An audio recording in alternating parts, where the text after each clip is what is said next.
আমি এটা পরবর্তীতে ভেঙে ফেলা হবে। যাই হোক, আমি আস্তে আস্তে আমি ঘরের ভিতর ঢুকছি। এটা আমি দেখাচ্ছি, এটা আমার ডাইনিং রুম। এই ডাইনিং রুমের এই স্পেসটা হচ্ছে 10 ফিট বাই 13 ফিট এই স্পেসটা এখানে। আর আমার হাতে ডান ছাড়ে এখানে দেখছেন এটা কিচেন। এই কিচেনের আমি স্পেস রেখেছি 8 ফিট বাই 8 ফিট। আপনাদের বড় লাগতে পারে, আপনার বড় লাগলে বড় নিয়ে আপনি ইউজ করতে পারেন। তো সেক্ষেত্রে আমার 8 ফিট আমার হয়ে যাবে, সেক্ষেত্রে আমি 8 ফিট রেখেছি। আর এই তাকটা এখানে সিনের জায়গাটুকু আমি এখানে একটু যদিও ভুল করা হয়ে গেছে, যা তারপরও কিছু করার নেই, আমার জায়গা কম এখানে, দরজার পাশে জায়গা কম, তার জন্য আমি এখানটাতে একটু সিনটা একটু কোনায় দিয়ে দিছি আমি। যদিও আমার সিনটা এখানে আসার উচিত ছিল, তাই এইখানটাতে আমি এখান অবধি আমি নিয়ে আসলে আমার কাজ করতে একটু আরও একটু ইজি হতো। আমি এখান থেকে যে আমি ডাইরেক্টলি আমি কাজ করতে পারতাম এইখান থেকে। ঠিক আছে, তো এই ভুলটা আপনারা কখনো করবেন না। আমার যদিও ভুল হয়ে গেছে, আমার জায়গা কম থাকার কারণে আমি এটা করেছি। আর যদি জায়গা থাকতো তাহলে আমি এটা করতাম না। জায়গা থাকলে আমি এইটা এখানে নিয়ে আসতাম, তাতে আমার সিনের জন্য ভালো হতো। সিনের অপোজিট সাইডটা আমি ওই পাশে দিয়ে দিতাম আর এটা এই পাশে চলে আসতো। তো আপনারা বুঝে শুনে কাজ করবেন। যদিও সব কিছু পারফেক্ট হয় না, একটা ঘর দিতে গেলে একটু সামান্য ভুল হইতেই পারে। আর এটা হচ্ছে আমার গ্যাস টেবিল। গ্যাস টেবিলের জন্য আমি এইটা রেখেছি।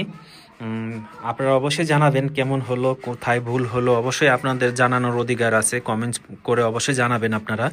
আর গ্যাস টেবিল দিলে আপনারা সবসময় এখানে পিছনে গ্যাস টেবিলের গ্যাসের যেই গ্যাস সিলিন্ডারের পাইপ দেওয়ার জন্য এইখানটাতে এই পয়েন্টটা রেখে দিবেন আপনারা।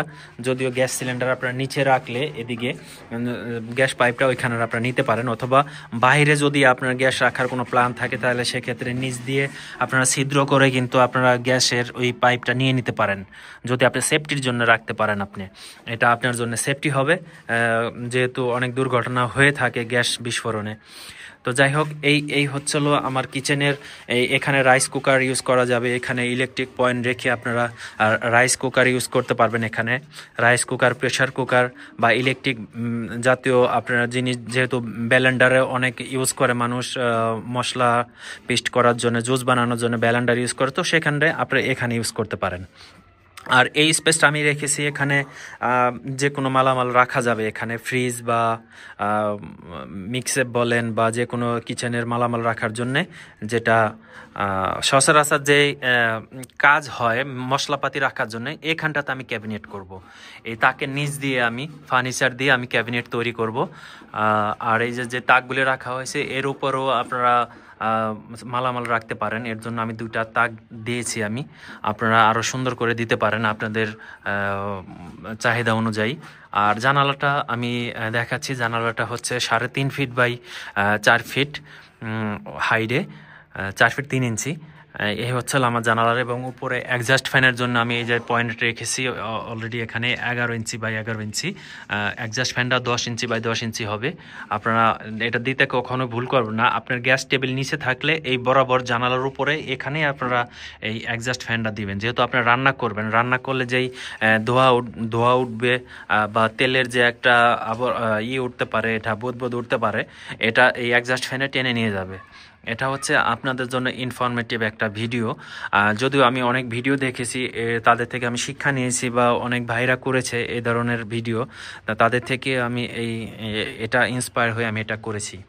আর আপনাদের ভালো লাগার জন্য আপনারা আরও ইচ্ছা মতন দিতে পারেন। যদি আমার ভিডিওটা বড় হবে, দেখতে পারবেন আমার ঘরের কাজটা হচ্ছে কীরকম, ঘরের কাজটা করলাম। আপনি এই কাজটা দেখে আপনি অনেক কিছু শিখতে পারবেন। আপনি নতুন করে ঘর দিলে আমার এখানে ভুল হলে সেই ভুলটা আপনি সংশোধন করতে পারবেন। এখন দেখেন, এটা হচ্ছে আমার ওয়াশরুম। এই ওয়াশরুমের সাইজটা আমি দৈর্ঘ্য প্রস্থ আমি জানাচ্ছি আপনাদের। আমার লম্বায় হচ্ছে 8 ফিট এবং এভাবে প্রস্থতে হচ্ছে আমার 5 ফিট। তো 5 ফিট আমার পূর্ব পশ্চিম হওয়াতে আমার যে মানে লম্বায় যে 8 ফিট, এই 8 ফিট পূর্ব পশ্চিম হওয়াতে আমি এদিকে করতে পারি না, পাশাপাশি 2টা, এখানে একটা প্যান এখানে একটা কমোড আমি করতে পারি না, কারণ পূর্ব পশ্চিম হয়ে যায়। এই পূর্ব পশ্চিম হওয়ার কারণে আমি কমোডটা দিয়েছি দক্ষিণে আর প্যানটা দিয়েছি উত্তরে। যদিও এখানটাতে আমার কিছু জায়গা মার খাইছে, কিছু করার নাই। আর এখন আপডেট দুনিয়া চলছে, এখন কমোড দিতেই হবে আপনাকে।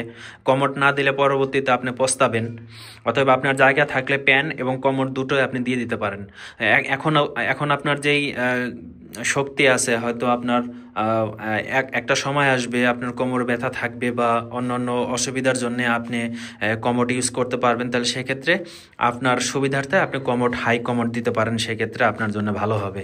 এবং এই যে আমি ছাদের থেকে 1 ইট নিচে আমি এই হাই কমোড আর সরি এক্সস্ট ফ্যানের জায়গা রেখেছি। আমি এখানে এক্সস্ট ফ্যান এখানে দিবেন, যাতে বাথরুমের যেই এক্সট্রা একটা গন্ধ থাকে সেই গন্ধটা বের করে দিবে, তার জন্য ভালো হয়। আর শাওয়ারের জন্য আমি এখানে এখনও পয়েন্ট করিনি, করব। তো এই হচ্ছিলো আমার ওয়াশরুমের যে আপডেট। আর এখন দেখাচ্ছি আমার বেডরুম। আমার বেডরুমের যেই এখানে বাথরুমের ফল ছাদ দেওয়া হয়ে গেছে, এখানে ফল ছাদটা দিয়েছি আমি এখানে। আর এখানে একটা পকেট রেখেছি আমি, এর উপর অনেক মালামাল রাখা যাবে, সেটা আপনারাও রাখতে পারেন। আর এটা হচ্ছে আমার বেডরুম। আমার বেডরুমটা আমি আমার চাহিদা মতন রেখেছি, 14 ফিট বাই 13 ফিট আমার বেডরুম।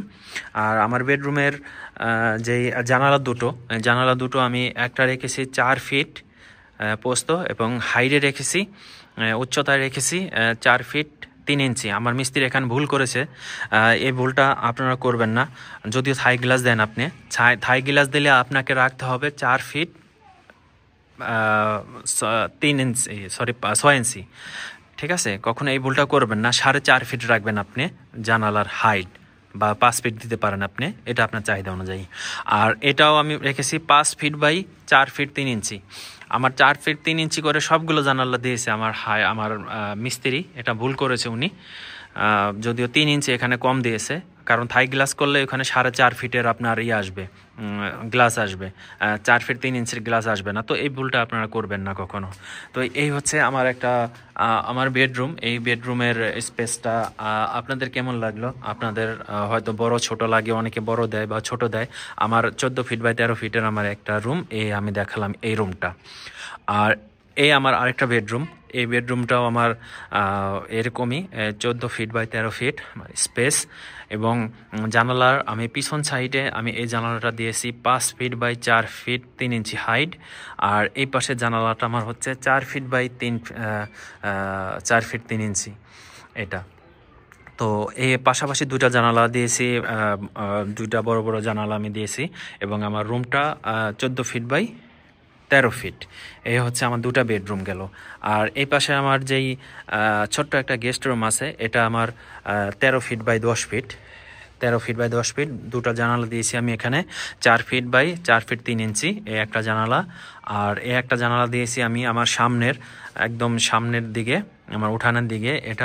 এটার সাইজ হচ্ছে 5 ফিট বাই 4 ফিট 3 ইঞ্চি এই জানালাগুলো আপনারা এখন বড় সড়ো দিলে বিল্ডিংয়ের সৌন্দর্যই বেড়ে যায়। অনেকে ছোট দিয়ে থাকে, বা আরও বড় দিতে পারেন আপনারা, তবে 5 ফিটই বেস্ট আমার জন্যে।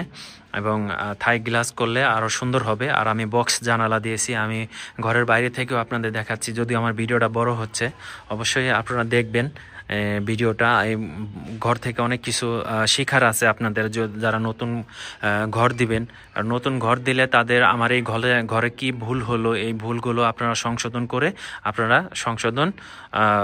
আপনারা ইচ্ছা মতন আপনাদের সেই কাঙ্ক্ষিত ঘরটুকু আপনারা দিতে পারবেন। আর এই হচ্ছে আমার বক্স জানালা। এই বক্স জানালার আমার এলাকাতে এটাই ফার্স্ট। আর অন্য কারো বাড়িতে আমি দেখিনি বক্স জানালা এখন অবধি। বক্স জানালাটার সৌন্দর্য ফুটে উঠবে তখনই, যখন গ্রিল আর থাই গ্লাস লাগাবে, তখনই এর সৌন্দর্যটা ফুটে উঠবে। এই বক্স জানালা হচ্ছে 10 ইঞ্চি করে এটা গাঁথনি, 5 ইঞ্চির ওয়াল, 10 ইঞ্চি করে আপনাকে গাঁথনি দিতে হবে। 5 ইঞ্চি আপনার বের হয়ে থাকবে।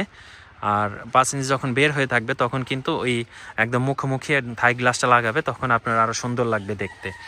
তো এই হচ্ছিল আমার বাড়ির আপডেট। আমার যদিও ভিডিওটা বড় হয়ে গেছে, আপনাদের দেখার অনুরোধ রইল। এবং আমার এই ঘরের যেই ভুল হয়ে গেছে সেগুলো থেকে আপনারা শিক্ষা নেবেন। আর